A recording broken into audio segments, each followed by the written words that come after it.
concetto di green e in particolare, come ho messo nel titolo, anche di identificare alcuni percorsi possibili per la piccola impresa che volevo già enunciare fin da subito, in modo tale da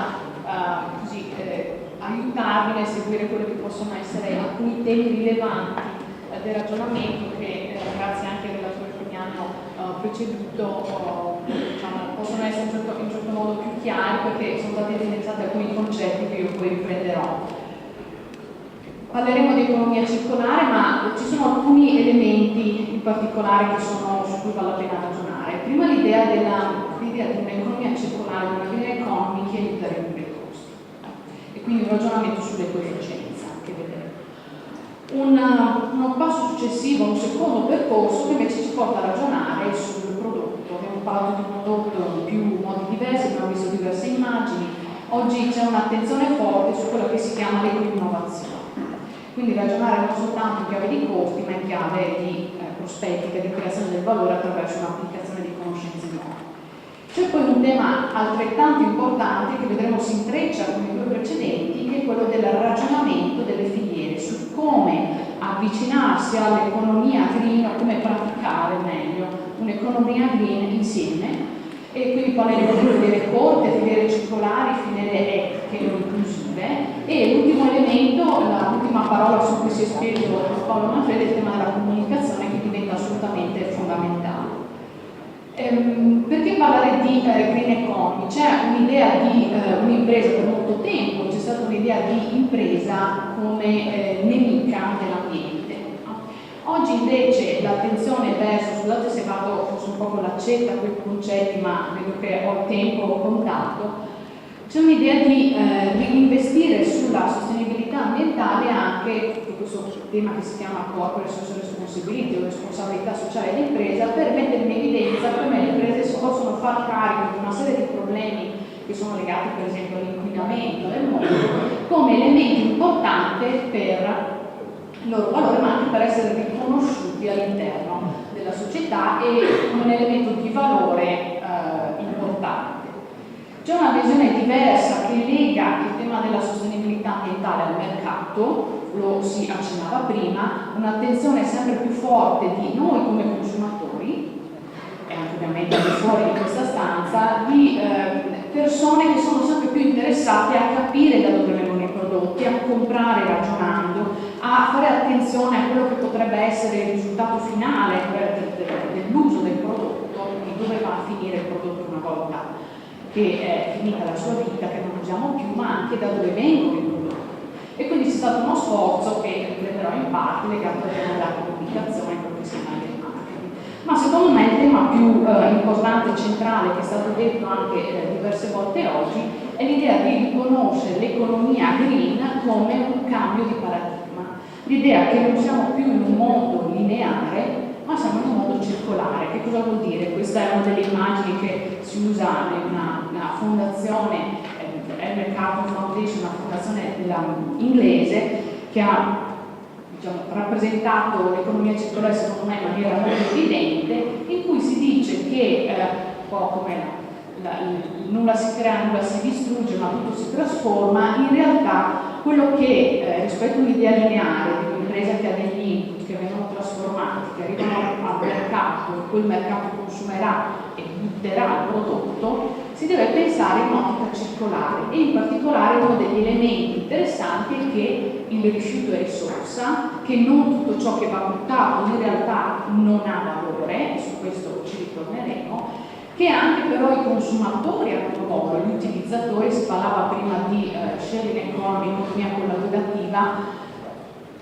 l'idea della seconda mano, del fatto che noi utilizziamo i prodotti e vediamo qualcun altro, in realtà non è qualcosa che nasce con l'economia circolare, ma è praticata da molto tempo, e che le nuove tecnologie possono ricontribuire, diciamo, a valorizzare. Ma c'è un'attenzione verso il remanufacturing, cioè la riproduzione del prodotto, la possibilità di utilizzare gli sprechi di una filiera, di un'impresa anche in ambiti che sono molto diversi. E qui entra in gioco tutto il tema della creatività, della capacità di pensare in maniera trasversale, un po' come ci faceva vedere stamattina Federico Callegari con quelle connessioni. è il tema dell'ecoefficienza, una forte attenzione verso il tema della clean economy legata alla possibilità di risparmiare, la necessità cioè di utilizzare meno di tutto, meno risorse, meno energia, meno materiali in ingresso, meno input, di consumare meno mentre produco, ridurre l'energia che io utilizzo, quindi ovviamente anche avere un costo inferiore, una riduzione mentre produco, il tema delle emissioni, una riduzione delle emissioni mentre utilizzo il prodotto, mentre trasporto il prodotto, e quindi un'attenzione molto forte sulla visione, diciamo, efficientista, che è assolutamente importante. E rispetto a questo tema l'ultimo rapporto Green Italy dice che come Italia, come imprese, si stanno facendo i compiti per casa, siamo in prime posizioni per quanto riguarda il consumo minore di tutta una serie di input durante input del processo produttivo, consumiamo meno quando realizziamo un prodotto, per esempio da un punto di vista energetico, produciamo meno CO2 e riusciamo a produrre meno in termini di scarti. Questo però secondo me è il primo passo per ragionare invece sull'idea di mettere a valore l'idea green, e quindi qui entra in gioco il tema dell'eco-innovazione. Come possiamo pensare e applicare tutto ciò che è stato detto anche stamattina avendo un'attenzione verso la sostenibilità ambientale, cioè la possibilità di preservare le risorse che noi abbiamo, la possibilità di immaginare che le future generazioni, noi, i nostri figli, i figli dei nostri figli, abbiano un pianeta che in qualche modo non è così diverso, anzi forse migliore rispetto a quello in cui viviamo. Da questo punto di vista l'idea di eco-innovazione significa cercare di ragionare sulla propria offerta, sul proprio prodotto, per cercare di capire come cambiarlo in diversi modi per renderlo meno impattante dal punto di vista ambientale. Questo può voler dire la possibilità di non semplicemente ridurre i consumi, ho una bottiglia di plastica, uso meno plastica, quindi diventa più leggera, e quindi lo step precedente, ma anche come poter immaginare di utilizzare risorse diverse. Si diceva prima la maglia, la maglietta, la t-shirt fatta di bambù, la possibilità di riutilizzare, qui entra in gioco l'elemento creativo anche, riutilizzare, vedremo poi in alcuni casi, materiali diversi per applicazioni che sono apparentemente molto lontane dal contesto all'interno del quale sono prodotte, e quindi uno spazio di innovazione che in un certo senso imprese come quelle artigiane, che sono abituate costantemente a mettere insieme le proprie capacità manifatturiere, proprio pensare al prodotto e la capacità di interpretare i possibili usi e l'interazione col consumo, diventa interessante. La possibilità di dare valore agli scarti, non semplicemente quello che si chiama upcycling, cioè dare valore inserendo qualcosa che è apparentemente uno scarto, le bucce di arancia, un'immagine che si faceva vedere prima, diventano un filato. E poi c'è tutto il tema dell'allungamento del ciclo di vita. Quindi una volta si diceva dalla culla alla tomba, oggi bisogna immaginare che non ci sia mai una tomba, ma ci sia sempre questo processo di riciclo in cui io posso pensare a un prodotto che dura di più, ma allo stesso tempo che abbia usi diversi, o perché no, anche attraverso la tecnologia. Oggi c'è questa attenzione molto forte all'idea di pensare, di passare dal prodotto al servizio. Non vendo più un prodotto, non installo più un cancello, ma vendo accessi, non installo una lampadina, ma vendo illuminazione. Da questo punto di vista gli esempi possono essere tantissimi. C'è questa, secondo me, caso interessante di questa azienda Alice Creswell londinese, che è partita dalle manichette diciamo dei pompieri che non si usano più, e ne ha fatte diventare delle borse interessanti, lavorando sulla dimensione artigianale, le competenze legate al cuoio, alla pelle. E quindi anche attraverso gli scarti della pelle, tutte quelle piccole parti che apparentemente non si possono utilizzare perché sono dimensioni troppo piccole, possono trovare spazio di applicazione. C'è un altro caso molto interessante qua vicino, Acquafil ad Arco, che ha pensato di utilizzare e di raccogliere le reti da pesca per trasformare in un filato di nylon, diciamo, un nuovo nylon che può essere utilizzato per esempio per la produzione di abbigliamento, tessuti tecnici. Abbiamo poi un modo diverso di pensare all'innovazione, l'astuccio degli occhiali di Gucci, che in realtà è un astuccio ripiegabile che ha la possibilità di essere logisticamente trasportato nello spazio, ma in cui in realtà il consumatore, se vuole, a fine vita può dire bene, all'interno trovi anche un tagliandino che dice dove mandarlo al centro di recupero, dove poter contribuire in un'idea circolare alla sostenibilità, finanche a Apple che da un lato spinge verso l'innovazione e quindi verso la sostituzione, dall'altro si rende conto che in realtà all'interno dei suoi prodotti, questo vuol dire anche eco-design, può recuperare i materiali che sono all'interno di questi prodotti e l'ha fatto come? Con la via americana che si diceva prima, attraverso la robotica, e quindi ha lanciato questo robot che si chiama Liam, che è in grado di disassemblare e separare tutti i componenti di un iPhone. Quindi l'idea di questo può essere fatto se io penso a monte a un prodotto che poi a fine vita può essere scomposto e alcuni dei suoi elementi, dei suoi componenti, dei suoi materiali possono essere trasformati. L'eco-innovazione però ha alcune caratteristiche particolari rispetto a un'innovazione tradizionale. Da un certo punto di vista è sistemica. Roberto Santolamazza prima diceva quello che sappiamo di non sapere, il ragazzo che ha vinto il premio con il violino fatto di tela di ragno è andato in Giappone perché sono esperti in seta, no? Quindi ha messo insieme, è necessario mettere insieme più attori in questo senso sistemica per riuscire ad ottenere dei risultati combinando anche competenze, conoscenze, esperienze di prodotto, di processo che possono essere anche apparentemente non vicine, non contigue tra di loro, quindi in questo senso è collaborativa. C'è però un altro aspetto importante che vedremo poi alla fine, che è il tema della reputazione. L'idea cioè che molto spesso questi prodotti non sono autoesplicativi, non si raccontano da soli, è necessario, sono cosiddetti dei beni, gli economisti chiamano i credence, cioè dei beni rispetto ai quali il consumatore si fida in un certo senso rispetto a quanto dichiara il produttore nel momento in cui l'acquista, no? E quindi su questo tema ci ritornerò quando parleremo di comunicazione. Ci sono poi driver diversi che spingono verso l'innovazione di natura ambientale, alcuni sono chiaramente di natura normativa, quando a un certo punto non si possono più utilizzare alcuni materiali necessariamente bisogna cambiare, ma ovviamente le altre due sono quella dell'innovazione tecnologica, dell'area della ricerca e sviluppo, chiamiamola così, e del mercato sono altrettanto importanti. Quando sempre più consumatori sono attenti a quello che comprano, un'impresa può cercare di trovare un modo diverso di fare le cose che sta facendo. C'è poi un altro elemento che diventa importante quando si parla di green economy e di economia circolare, che è appunto l'idea di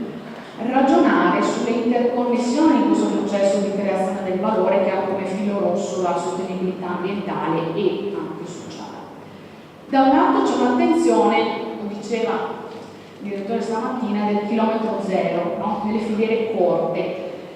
Questo è ben evidente nel mondo dell'alimentare, del biologico, l'attenzione che ha il consumatore a comprare un prodotto che è legato al territorio, che è prossimo.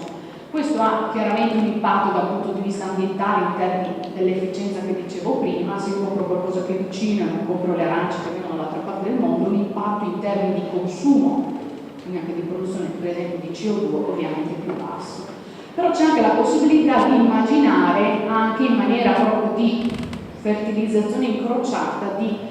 scarti di un'impresa che possono essere utilizzati in un'impresa vicina che magari fa altro e che possono essere utilizzati proprio come strumento, no, per riqualificare, per rivalorizzare. Quindi parto dagli scarti magari alimentari e li trasformo, no, in prodotti di arredamento, di design oggettistico. Da questo punto di vista quindi il consumatore riconosce, dà un valore a questa filiera corta anche da un punto di vista per esempio manifatturiero, con il tema del made in Italy, del fatto in un certo luogo. Però non bisogna dimenticare che c'è anche un aspetto legato all'internazionalizzazione e qui da questo punto di vista l'idea di costruire delle filiere che sono sostenibili in chiave internazionale passa attraverso per esempio le certificazioni, ma passa anche attraverso l'adesione, la condivisione di standard che sono per esempio imposti da alcune imprese. Possono essere anche in senso positivo, la stessa IKEA con il suo sistema Highway è un sistema di protocollo, diciamo che c'è un insieme di standard che aiuta tutti coloro che producono ad avere ben chiaro cosa vuol dire sostenibilità nella sua produzione. Circolarità vuol dire immaginare però anche in termini di filiera, mettere insieme tutta una serie di valori che quelli di cui parlava in parte Paolo Manfredi prima, con un'attenzione verso gli aspetti inclusivi, etici, quindi immaginare che quando costruisco la filiera corta cerco di dare valore anche al lavoro che è coinvolto. Quindi un'idea di filiere che sono diverse, di volta in volta possono essere ricostruite, la dimensione distrettuale fa molto vedere la prossimità, ma c'è un'idea di ripensare diversamente i rapporti con i fornitori. Quando il mio prodotto diventa un prodotto green, magari non ho i fornitori abituali, ma fornitori che provengono magari dall'alimentare o da altro. E in questa idea di ricostruzione delle relazioni bisogna avere in mente la dimensione geografica, tanto vi faccio vedere alcune immagini tra poco, ma anche la dimensione temporale e l'idea che il consumatore entra,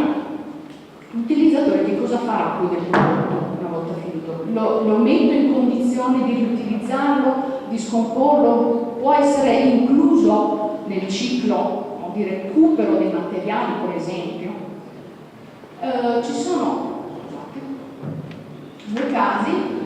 La Panui è una piccola azienda che produce abbigliamento dell'isola di Wight, che è diventato un po' riferimento quando si parla di moda sostenibile. Ha investito molto sulla selezione dei materiali e dei tessuti, e ha investito molto, lo vedremo anche tra poco, sul tema della comunicazione, la tracciabilità, e mostra da dove vengono i suoi prodotti. Chiaro che nell'isola di Wight non si produce il cotone, e quindi per esempio la fornitura, a proposito di filiere internazionali, sta in India, e mostra come i tessuti filati arrivano fino in Inghilterra. C'è anche, forse non si vede un'immagine di cammello, con l'idea che si cerca di utilizzare un sistema di trasporto sostenibile, in questo caso animale, ma ha investito molto proprio per mostrare, no, da dove arrivano i suoi prodotti. Abbiamo parlato prima di elettronica. Fairphone è un'azienda molto recente, una piccola azienda che è di base ad Amsterdam, che ha pensato di realizzare un cellulare fair, cioè equo, mettendo insieme produttori e componentisti e coloro che lavorano, diciamo, nell'estrazione anche dei materiali nelle diverse parti del mondo. Quelle immagini che mostro sul sito, ma dando attenzione alla sicurezza dei lavoratori, al fatto che sono pagati adeguatamente, e quindi c'è una riconoscibilità del valore, mettendo insieme però anche delle soluzioni originali, grazie anche alle tecnologie, sul fronte del mercato, e quindi costruendo una comunità di consumatori che si sposa o che riconosce i valori, diciamo, etici anche dell'impresa, con più di 100.000, sembrano pochi, insomma 100.000 telefoni venduti. L'ultimo punto è un punto secondo me importante e trasversale, nel senso che quando si parla di sostenibilità non è importante soltanto fare, ma anche comunicare.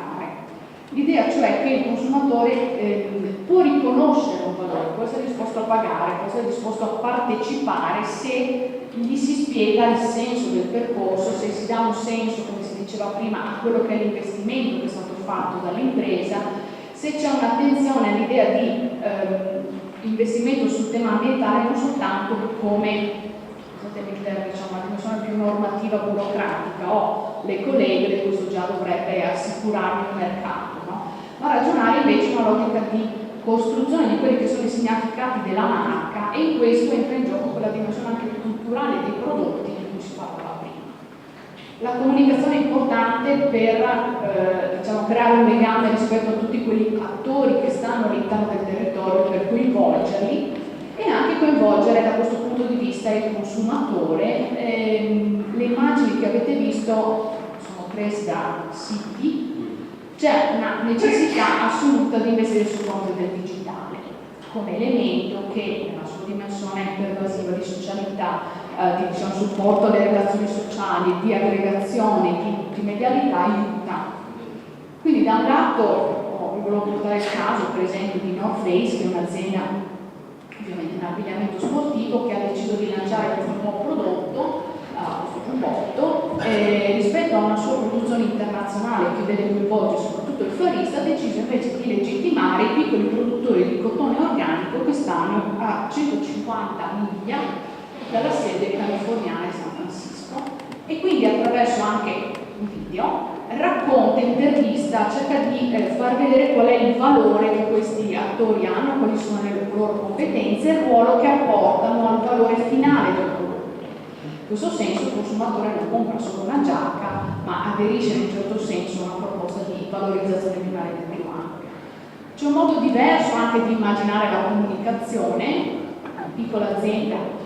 di est che produce scarpe per vendere un circuito ecosolidale, dice: io mostro come si crea il mio prezzo e dichiaro che c'è una condivisione rispetto al produttore, quindi rispetto a un'idea di valore che è legato alla distribuzione, che è legato alla marca, che è legato alla pubblicità. Riconosco il valore della produzione di chi produce, di chi fa le scarpe, un po' di chi fa l'automaia, di chi ha la concia, che concia in maniera vegetale, eccetera, e quindi c'è un diverso modo di raccontare come valore creato ovviamente vuole essere condiviso, diciamo così, legata a una serie di valori offerti da un lato e il normale, diciamo, prodotto che si può trovare sullo scaffale. Grazie. Grazie.